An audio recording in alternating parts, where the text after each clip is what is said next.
I remember the exact moment I realized I had completely given up on myself. It was a Tuesday.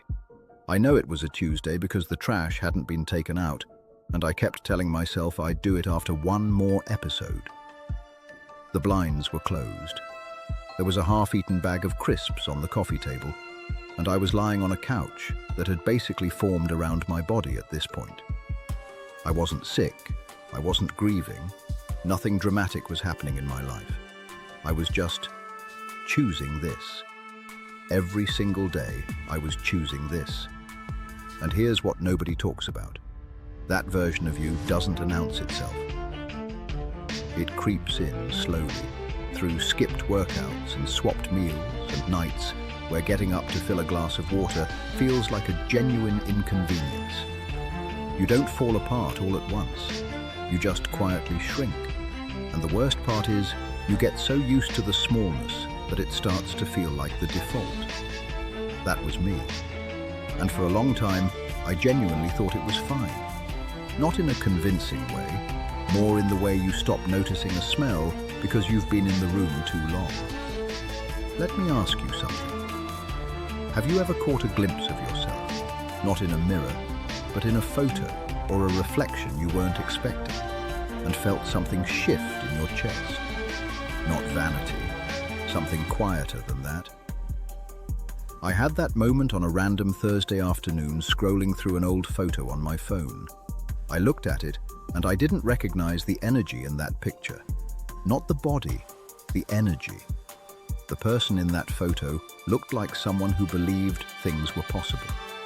The person holding the phone felt like someone who had quietly stopped believing somewhere along the way. That was the crack. Not a dramatic breakdown or a rock bottom moment. Just a crack, and the right kind of light got in. Think about it. Most people are waiting for a catastrophic reason to change. They're waiting for the doctor's warning, the humiliating moment, the relationship that falls apart. They've convinced themselves that transformation needs a villain. But the most dangerous place to be isn't rock bottom. It's the comfortable middle, where nothing is terrible enough to force a move and nothing is good enough to feel alive. That's where people stay for years.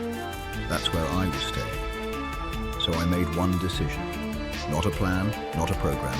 One decision. I'm going to show up tomorrow. Not for a new body, not for a transformation, just show up. I went for a walk, 15 minutes. It was cold. I was embarrassed at how quickly I got winded.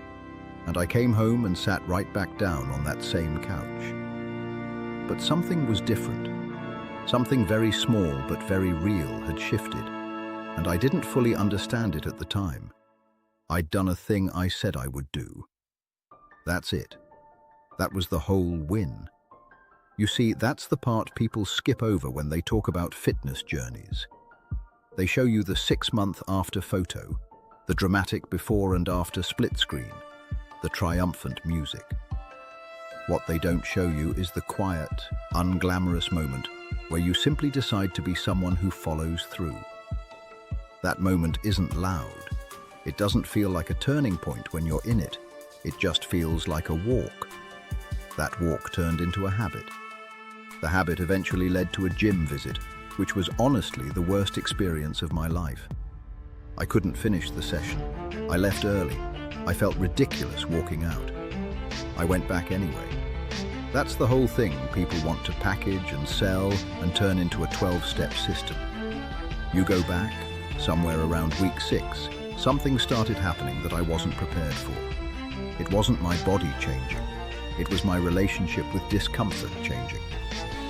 I started noticing that the version of me who used to negotiate with the alarm clock, who used to trade tomorrow for today, who used to sit in the comfortable middle, that person was losing ground.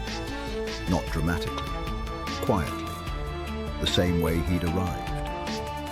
Here's where it gets uncomfortable though. The fitness was never really the point. The couch wasn't just a couch, and I didn't see this at first. The closed blinds weren't just blinds. They were the physical expression of a story I was telling myself about who I was. Someone who had tried things and they hadn't quite worked. Someone who had good intentions but not great follow-through. Someone who'd get serious about it eventually. The body was just the most visible symptom.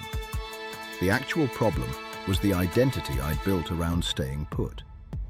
And every day I stayed on that couch, I reinforced it. Getting fit didn't change my body first. It changed what I believed I was capable of. And once that shifted, the body almost had no choice but to follow. Let me ask you something, and I want you to sit with it. What story are you currently living inside of? Not the one you tell people, the one you act out every day through your habits, your choices, the version of yourself you return to when nobody's watching. That story is either expanding you, or it's quietly convincing you to stay small.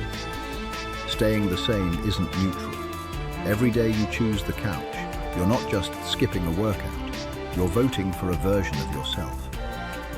Those votes stack up, they become a belief, and that belief becomes a ceiling you stop noticing because you've been under it so long. The person I am now isn't the result of discipline or willpower or some elite morning routine I found on the internet. It came from a Tuesday afternoon, a crack of light, and a decision to show up the next day. That's the whole story. So if you're sitting somewhere right now recognizing a little too much of yourself in that closed, blind, half-eaten crisps version of a life, good.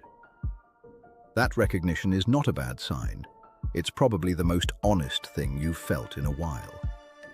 The only question left is what you do with it.